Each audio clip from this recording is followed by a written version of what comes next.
Olá, meus amigos e minhas amigas. Iniciamos o vídeo de hoje falando sobre afirmações ucranianas de que eles teriam atingido interesses militares russos. Segundo o que uma fonte do Serviço de Segurança da Ucrânia falou hoje, terça-feira, um ataque de drones da Ucrânia acabou acertando uma instalação de munições na base aérea de Engels, lá na região russa de Saratov. Segundo essa mesma fonte, o ataque acabou provocando um incêndio na fábrica de produtos químicos Alexinsky, na região de Tula.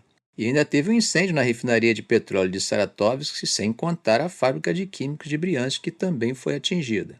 Agora, gente, é importante dizer que essas informações ainda não foram verificadas de forma independente, mas, como veremos mais adiante, os russos estão relatando alguns desses ataques. Mas ainda do lado ucraniano, a defesa aérea deles e aqueles grupos móveis que caçam drones afirmaram que conseguiram derrubar 58 dos 80 drones que a Rússia lançou em ataques noturnos. Segundo o mesmo comunicado, 21 drones simplesmente sumiram dos radares. Os que foram derrubados acabaram espalhados por 11 regiões diferentes da Ucrânia. Agora, meus amigos, a Rússia fez algumas declarações que colocam responsabilidades diretas dos países ocidentais em ataques dentro de seu território. Claro que é um discurso, né? Mas que poderia justificar uma retaliação em second strike. Bom, gente, Moscou disse hoje, terça-feira, que a Ucrânia disparou 6 mísseis balísticos ataque-MS dos Estados Unidos, 6 mísseis Storm Shadow do Reino Unido e pelo menos 146 drones contra o país. E Moscou avisou que esses ataques não vão passar em branco. Só para relembrar, no ano passado, quando a Ucrânia usou mísseis ataque-MS e Storm Shadow em ataques dentro da Rússia, Moscou respondeu com um míssil hipersônico chamado Oresnik. Dessa vez, o Ministério da Defesa russo disse que derrubou todos os mísseis ocidentais na região de Briansk e mais 146 drones fora da zona de guerra. E ainda teriam derrubado 2 Storm Shadow sobre o Mar Negro. Eles falaram que as ações do regime de Kiev com apoio de seus aliados ocidentais não vai ficar sem resposta. Como vocês lembram, Putin tinha alertado em novembro que a guerra na Ucrânia estava escalando para algo bem maior, principalmente depois que os Estados Unidos e o Reino Unido deixaram a Ucrânia usar seus mísseis contra o território russo. Enquanto isso, Trump segue pressionando por um cessar-fogo e por negociações rápidas para encerrar essa guerra. Mas claro, gente, fica no ar uma dúvida sobre como vai ser o apoio dos Estados Unidos à Ucrânia a longo prazo. Bom, e aqui vem aquela confirmação sobre ataques ucranianos, sobre os quais nós falamos lá no início do vídeo. Segundo eles, esse ataque de drones que aconteceu foi um dos maiores até agora. O governador de Saratov, Roman Buzargin, falou que as cidades de Saratov e Engels, lá às margens do rio Volga, sofreram com esses ataques em massa, com danos em 2 locais industriais. Ele também disse que as escolas tiveram que mudar para o ensino remoto por causa disso. Bom, como vocês lembram, na semana passada a Ucrânia já tinha atacado essa mesma região e disse que acertou um depósito de petróleo usado por uma base aérea de bombardeios nucleares russo. Foi um incêndio gigantesco que levou 5 dias para ser controlado. Mas será que a Rússia tem hesitado em responder esses ataques esperando a posse de Trump? Bom, a Rússia disse que notou uma mudança no tom de Trump e de sua equipe em relação a reconhecer as realidades no território ucraniano. Segundo Moscou, isso é um bom sinal enquanto o país se prepara para analisar os planos dele para acabar com a guerra. O Kremlin também afirmou que está aberto a um encontro entre Putin e Trump. Aliás, o próprio Trump disse ontem que essa reunião vai acontecer muito rapidamente. O chanceler russo Sergei Lavrov comentou hoje que Moscou está pronto para estudar as ideias de Trump assim que ele assumir o cargo em 20 de janeiro. Lavrov falou numa coletiva de imprensa que a Rússia considerava positivo o fato de que a administração de Trump começou a mencionar mais as realidades do terreno. Ele destacou algumas falas tanto do próprio Trump quanto de Michael Waltz, que é o próximo conselheiro de segurança nacional. Watts, em entrevista à ABC no domingo, deixou claro que o fim da guerra precisa passar por meios diplomáticos. Ele ainda disse que não achava realista dizer que todos os russos seriam expulsos de cada pedaço do território ucraniano, inclusive da Crimeia. E aí Lavrov comentou que Trump reconheceu essa realidade e ele acha que foi um grande passo à frente e que o mundo inteiro reconheça isso. Segundo ele, agora é hora de seguir em frente.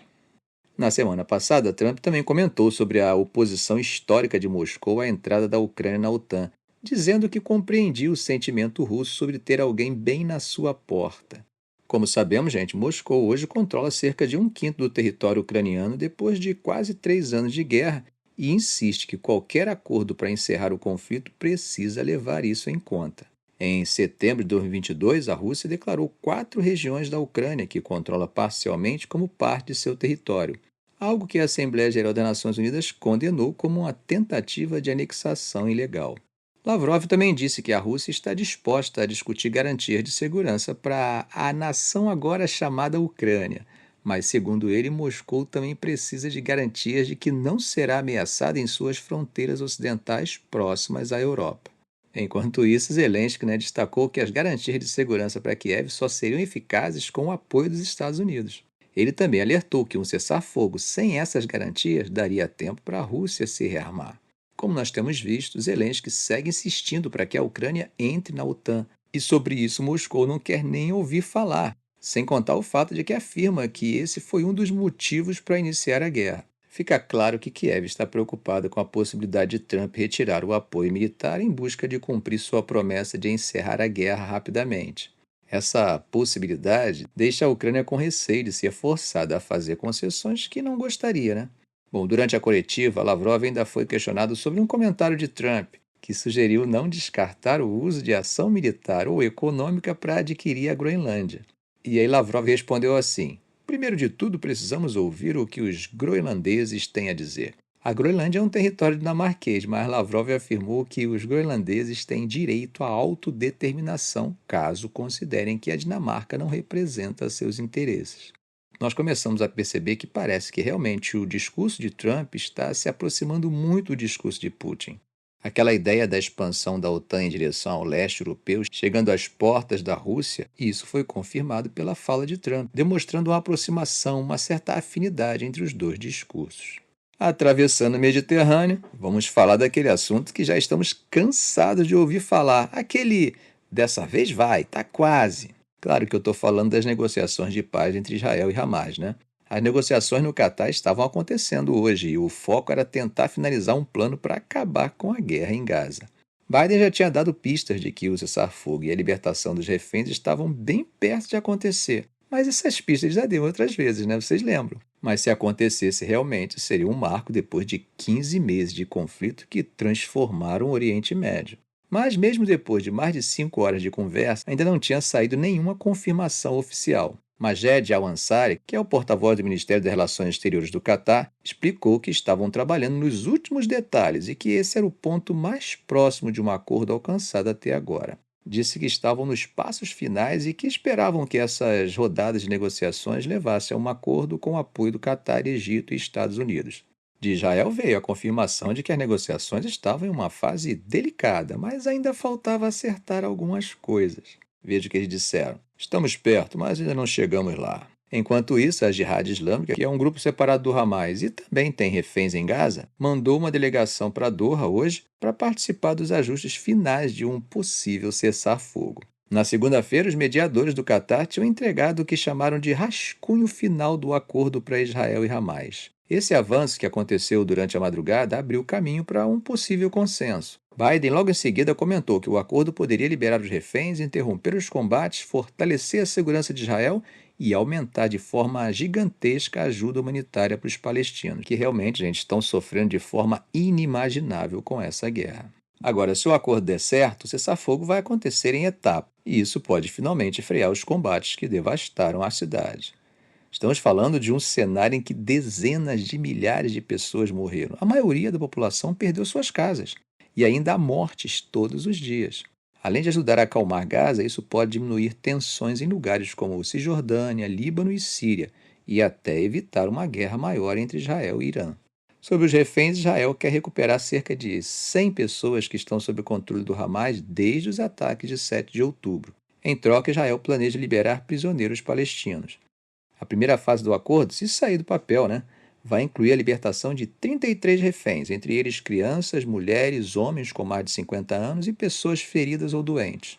Em contrapartida, Israel deve libertar cerca de 1.000 palestinos durante essa fase inicial, que está prevista para durar 60 dias. Bom, mesmo com as negociações, gente, os bombardeios em Gaza continuam. Só hoje, ataques israelenses mataram pelo menos 27 pessoas, incluindo um jornalista. Entre os alvos estava uma casa em Canhunes, no sul, onde 10 pessoas morreram, e um acampamento de tendas em Deir al-Balá, onde outras 9 pessoas perderam a vida. E no meio de tudo isso há também a pressão política. Trump, que assume a presidência agora dia 20, deixou claro que espera que todos os reféns sejam libertados antes de tomar posse. E ele até chegou a dizer que haverá consequências pesadas se isso não acontecer. Por isso, Biden e Blinken estão fazendo um esforço final para fechar o acordo antes que Trump assuma. Aliás, o enviado de Trump para o Oriente Médio, Steve Witkoff, já estava presente nas negociações, o que ajudou a alinhar as coisas entre os dois governos.